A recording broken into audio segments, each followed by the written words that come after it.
Retour sur le plateau de TV Finance. On va s'intéresser ce matin à la bourse de Francfort et plus précisément au DAX avec Eric Seban, trader, formateur et coach. Eric, bonjour et bonne année.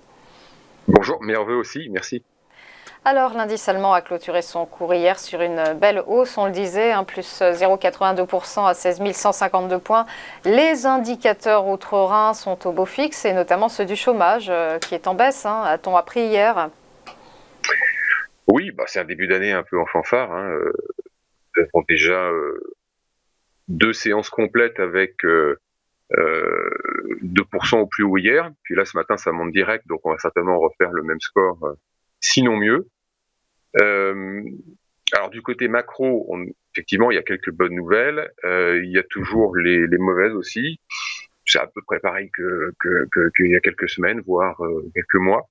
Finalement, le marché navigue à vue et c'est un petit peu tôt pour le moment, en tout cas, pour se faire une opinion sur la suite des événements. C'est le début de l'année, le retour aux affaires se fait progressivement. En plus, maintenant, avec les obligations de télétravail, alors en France, mais déjà aux États-Unis, les grandes banques avaient imposé un télétravail complet. Donc, ça va forcément retarder un petit peu le retour. Bon, pour le moment, en tout cas, il se passe pas grand-chose. Ce qu'on peut constater, c'est le niveau de volatilité qui est bien redescendu. Bon, après, le marché monte, donc c'est normal que la volatilité baisse. Elle pourrait aussi rester haute, mais elle baisse. Donc, il n'y a pas pour le moment, en tout cas, dans cette reprise forte, d'inquiétude de la part des opérateurs. Donc, on n'achète pas des protections pour le moment. Qu'est-ce qui s'est passé pour faire disparaître les inquiétudes qui ont provoqué 7% de baisse fin novembre? Je ne sais pas, j'ai pas trouvé. 7% de perdu. Tout le mois de décembre, on a retracé 65% de cette baisse. Et puis là, en 2 jours, depuis le début de la semaine, à 0,40 près, on avait tout effacé hier. Donc, bien reparti pour y retourner. En tout cas, c'est le chemin que ça prend à l'instant T.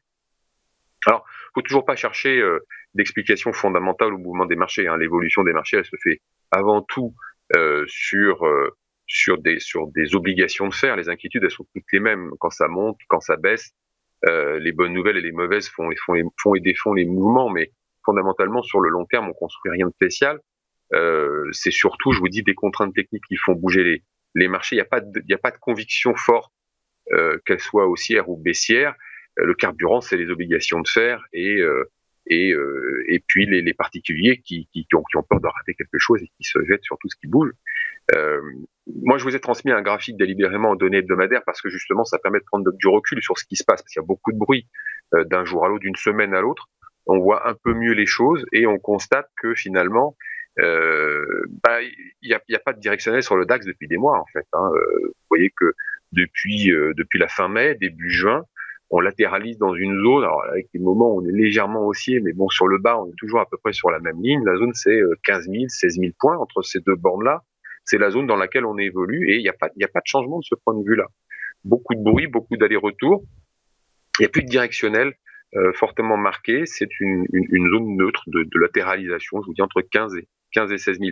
Les gérants qui participent généralement à construire des mouvements, des tendances sont toujours en retrait. Ils l'étaient parce que c'était la fin de l'année, ils le sont aussi parce que c'est le début de l'année, mais pardon, dans les mouvements qu'il y a eu dans toute cette phase, il n'y a jamais eu de panique. Je vous le dis, ils sont protégés depuis bien longtemps, les portefeuilles sont bien verrouillés de ce côté-là, contre des baisses. Alors jusqu'où, si on regarde le graphique, on peut justement penser que 15 000, c'est le niveau de protection à partir duquel les scénarios ont pu se bâtir, les protections ont pu se bâtir. Donc jusqu'à 15 000, je pense qu'ils sont pas vulnérables et donc ils n'ont pas l'obligation de bouger quand il y a des trous d'air. Peut-être même font-ils leur marché sur le bas. C'est très possible, s'ils en ont le temps en tout cas. Mais ils n'ont pas d'obligation de faire des choses. S'ils n'ont pas envie, ils peuvent. Ceux qui vont devoir faire des choses, c'est les vendeurs d'options qui font et qui vont continuer à devoir faire des choses. C'est leur métier.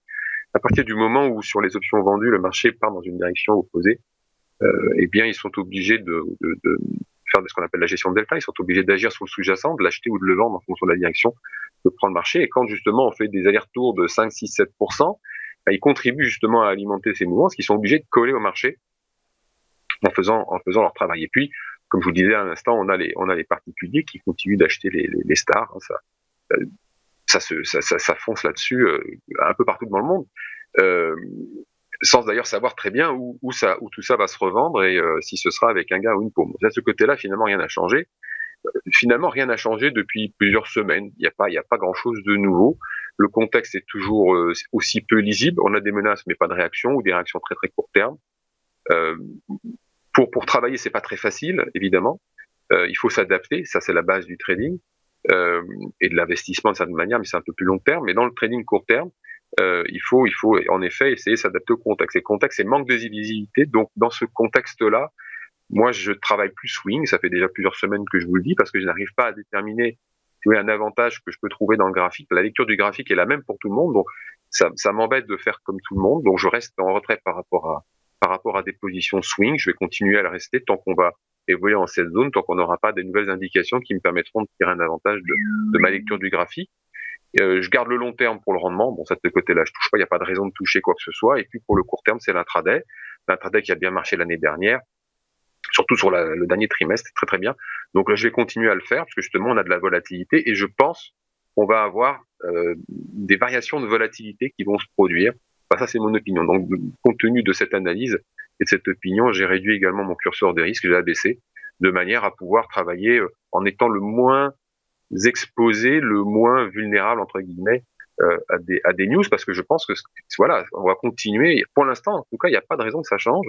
Donc, dans ce contexte-là, et il faut s'adapter au contexte, je prends mon parti de laisser le swing de côté, de garder le long terme pour ce qu'il est, le rendement pour ce qui me concerne, et puis l'intraday pour travailler des écarts qui sont relativement nombreux. Le marché n'est pas trop difficile à travailler, il offre pas mal d'opportunités, donc continuer à s'adapter en réduisant un petit peu le risque. Je pense que c'est en début d'année probablement la meilleure chose à faire en attendant d'y voir un petit peu plus clair si c'est possible. Voilà, c'est pas sûr.